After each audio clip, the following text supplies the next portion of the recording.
So yes, my predictions for this season, upcoming season 2019-2020.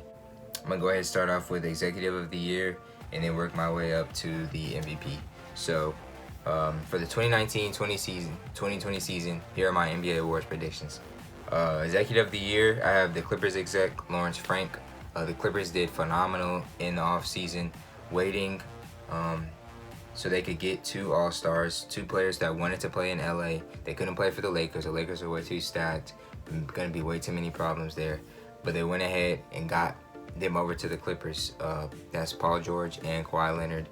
Kawhi Leonard's just actually restructured his contract so that way on his third year he'll have a player option, so that way him and Paul George could potentially become free agents again after 3 years with the Clippers. So the Clippers definitely went all in. They traded about years and years worth of draft picks for both of these players, but they feel as if they can contend. They have a lot of good defensive players, have a pretty good solid lineup, so I'm excited to see what the Clippers are going to do. Coach of the Year, I have Doc Rivers and Brad Stevens. Brad Stevens, I feel like the Celtics are really going to turn it around from what happened last year. I think Kemba Walker is going to play much more of a leadership role. I feel like he's just a little bit more mild-mannered type of person. I don't feel like he kind of will battle back with the younger guys. I feel like he'd be play more of a leadership role, just be more of like a coach on the floor, an extension from Brad Stevens as well. He has a good relationship with Gordon Hayward already. He has a really good relationship with Jason Tatum because both of them are Jordan Brand players. You have just a lot of young rookies coming in as well who I think he can mentor, and I know they look up to him a lot. So I have Brad Stevens winning that for the Celtics, and then Doc Rivers for the Clippers. I feel like a lot of people feel like he was snubbed last year.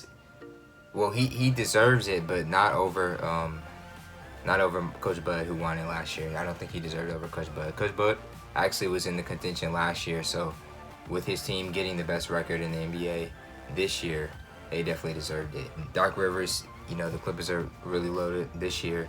Although their team doesn't look as good on paper than the Lakers, I feel like they can still bring out some fire in some of those role players, with the two stars that they have. They're going to be a really good defensive team, and I know Doc really likes teams that can, players that can really buckle down and play well on defense. They kind of look similar to the 08 Celtics, just a lot of good role players that can come in, knock down shots, and play good defense and get rebounds.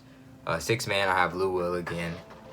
Like I said, that's the third Clippers award in a row right there. They have a great team. Lou Williams going to come in, get buckets right off the bench. I know the team's going to just be really excited. There's going to be I know players really love playing with really great players as well because they know that, hey, now we can really contend. We can really do something with this roster. So that's really going to light a fire under Lou Williams, and I definitely expect him to take home Sixth Man of the Year for the third year in a row.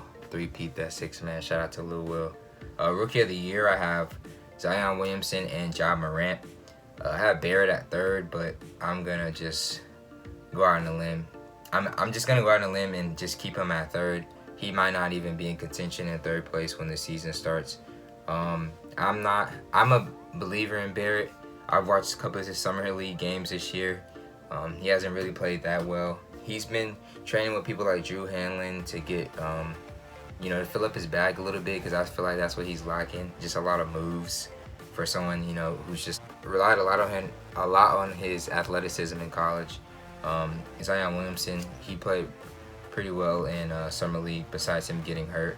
A lot of people are saying, oh, he's just dunking when he had 12 points. It's like, well, it's the highest percentage point in the game. If you can't guard it, do it. You know what I'm saying? But you want him to hit a fadeaway? No. Dunk the ball. That's what he's going to do. That's what he's going to do is 2 points either way.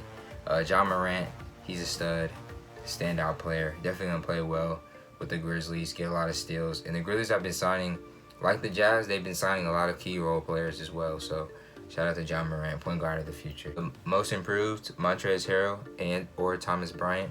I say Montrezl because he's been working out with Rico Hines, same person that Pascal was working out with last year.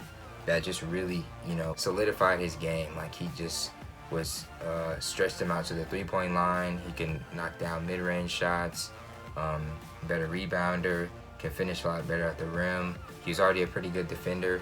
So I just feel like Rico really expanded his game, and a lot of people are going to be surprised when they see Montrezl out there shooting threes for the Clippers. catching a lot of lobs from Kawhi and PG. So I really expect him to. He's gonna win Most Improved. I put my money on that. Thomas Bryant as well. He's working with Rico.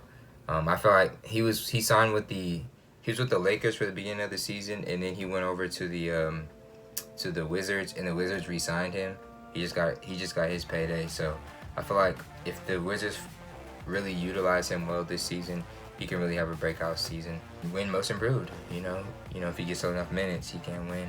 But I have my money on Montrez this year. Defensive Player of the Year, I'm gonna give it to Kawhi. Kawhi, I don't think with Paul George on his team, he could win MVP. That's just going to be a lot of shared roles. Plus, I don't think he's going to try to go for the MVP award, or I don't think he'll have the stats for it with PG on his team. But I feel like he can win Defensive Player of the Year. He was in contention last year.